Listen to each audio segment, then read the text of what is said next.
Welcome to the online instructional modules for U.S. History.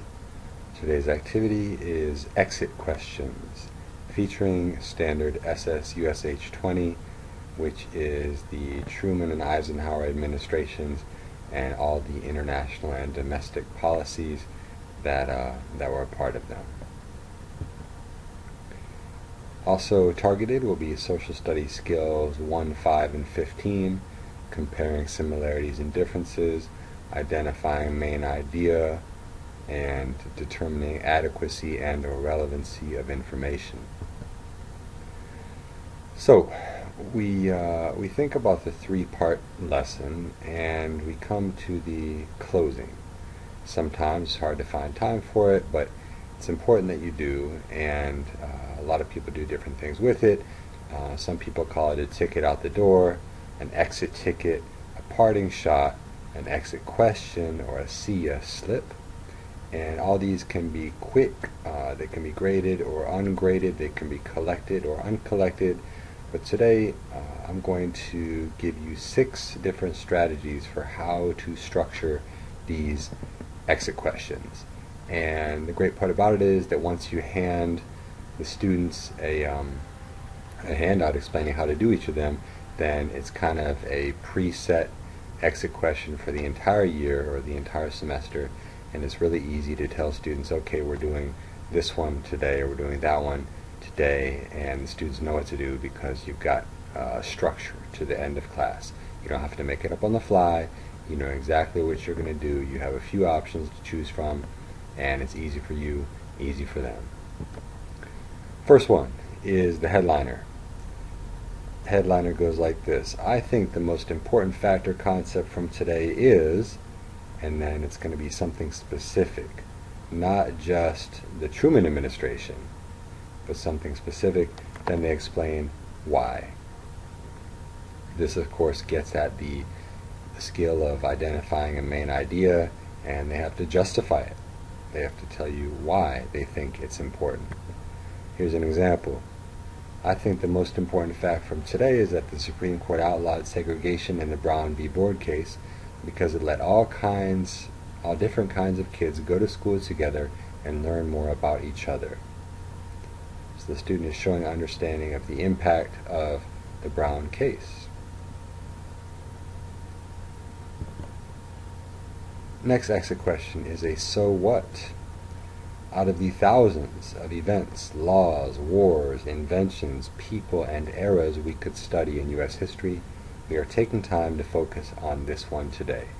Why? And this is a critical question in any class, especially U.S. history, but really any class. Why are we studying this? We hope our students can answer that question. Well, here is a way to force them to answer it. Example: Truman integrating the military mattered to American history because, and this is the stem that you want to steer students toward every time. Whatever the topic is, mattered to American history because. So in this case, Truman integrating the military mattered to American history because ever since then, all different kinds of people have had the chance to defend our country and prove they were patriotic Americans. So this gets the students to kind of take the long view. How did it impact history? Not how did it make a splash in 1948, but how did it impact American history? Big picture thinking, really important to the study of history. Next, what if? How would things have been different if the specified person or event didn't occur or exist?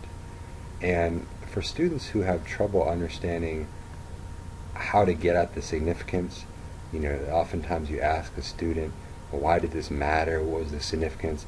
And they're puzzled. So sometimes we can recommend to them, all right, imagine history without it. Take George Washington out of the picture. Then it's easier to explain his significance. Take Dr. King out of the picture. Then it's easier to explain his significance. Take the Civil War out of the picture, then it's easy to explain its significance. So it's a little what-if game that really helps students wrap their minds around how something was important. An example with this standard is, If the Marshall Plan never happened, a lot more countries might have become communist, and the U.S. would have had a lot more enemies. Pretty good, right? Here the student is showing not just that they understood the Marshall Plan, but that they understood its impact, because it sort of changed the world and would have changed things for the U.S. quite a bit had it not happened. Next, a connection. Here you want a student to compare a current topic that you've gone over or covered to a previous topic from your class. So we know that we have to go so fast in history, we fly by topics, but we want students to create those linkages and understand that continuity. We want them to understand themes, how there are certain parallels that run like threads throughout American history. So the STEM is a current topic from class relates to a previous topic from class because, here's an example. Sputnik, motivating the U.S. to develop new technology, is like harsh British policies and taxes motivating the colonists to start making their own tea and clothes. So it's a great way to reactivate prior knowledge. It's a great way to take a page out of Robert Marzano's book and have the students do some compare and contrast, which is a really important higher order thinking skill. And it's a way for students to bring in all kinds of material.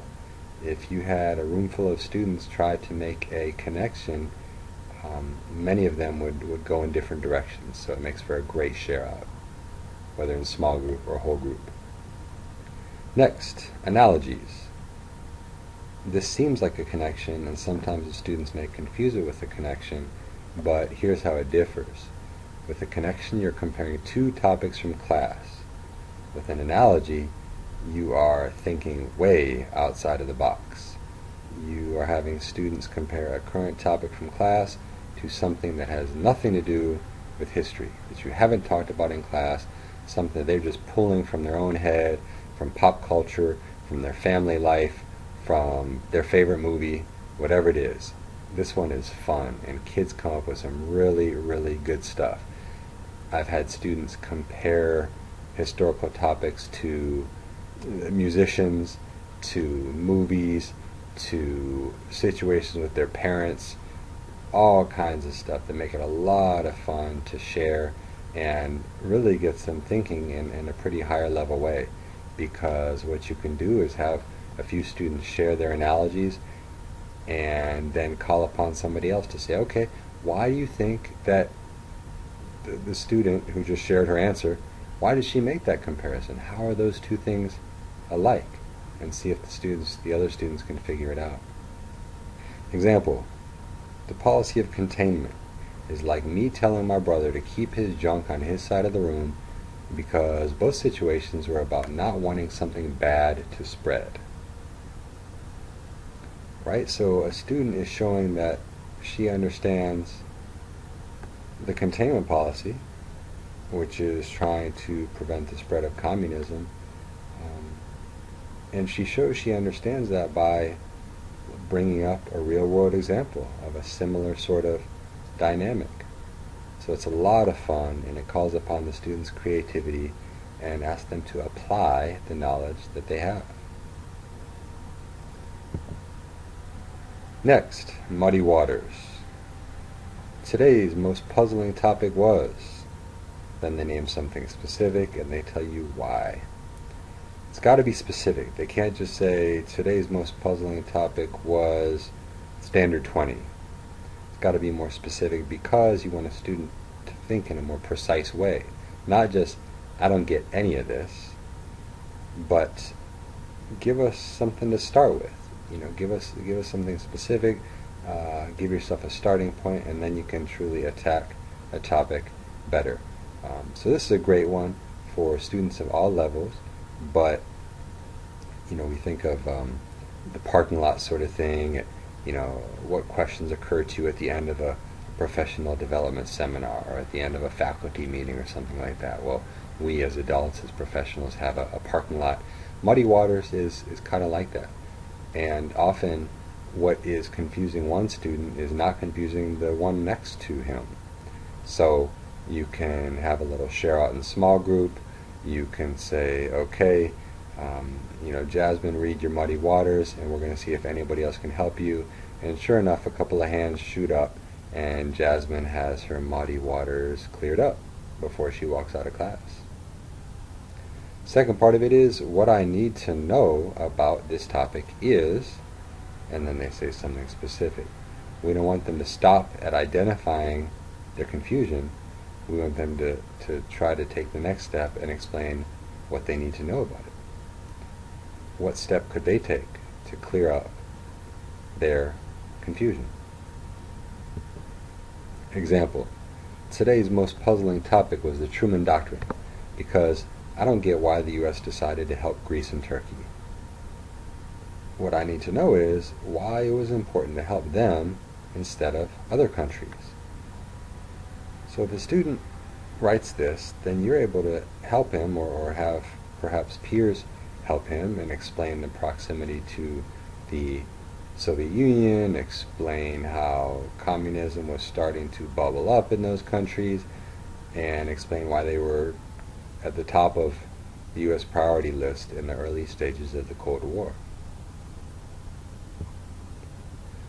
So those are the 6 strategies for exit questions.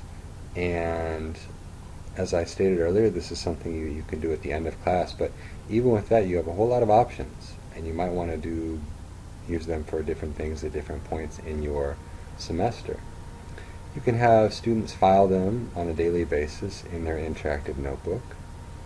You could do a share out, whether in small group or whole class, and this really triggers other people's thinking, because when some students share, then that gets other students thinking about something on a totally different wavelength that might not have occurred to them.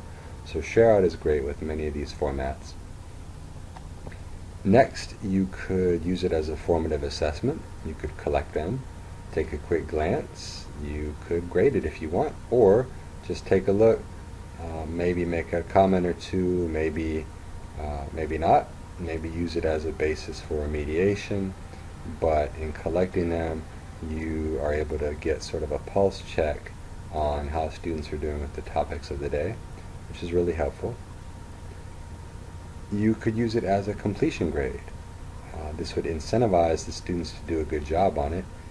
You could say, all right, I'm going to collect them at the end of every week, and you get 10 points if you did a good job on each one, so that's potentially 50 out of 50 for each week, which is nice. Students might look forward to that, and they might be motivated to do a good job on it.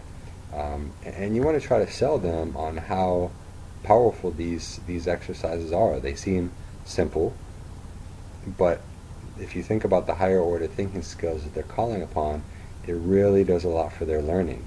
And it works if they put a lot into it instead of just going through the motions. So giving it a grade might be a way to incentivize them to put something into it and therefore get a lot out of it. Next thing is, I guess what I'll call the royal flush, or the holy grail. And this is, you could have students do all 6 of these. It'd be a homework assignment. You could tell them complete all 6 of these formats and turn in for a homework grade, because that gets them thinking on many different levels, not just summarizing, not just comparing, not just applying, not just posing questions, all of them. So this could be like the holy grail. Think of how well you're going to cover Bloom's taxonomy or Webb's depth of knowledge if you have students do all of these. It's not going to take them a long time, so you actually get a lot of bang for your buck. You could have students do each and every one of these for a homework assignment, and then collect it almost as if it were a little portfolio, and pretty easy to grade, probably. And you really will be able to see at what level students are functioning.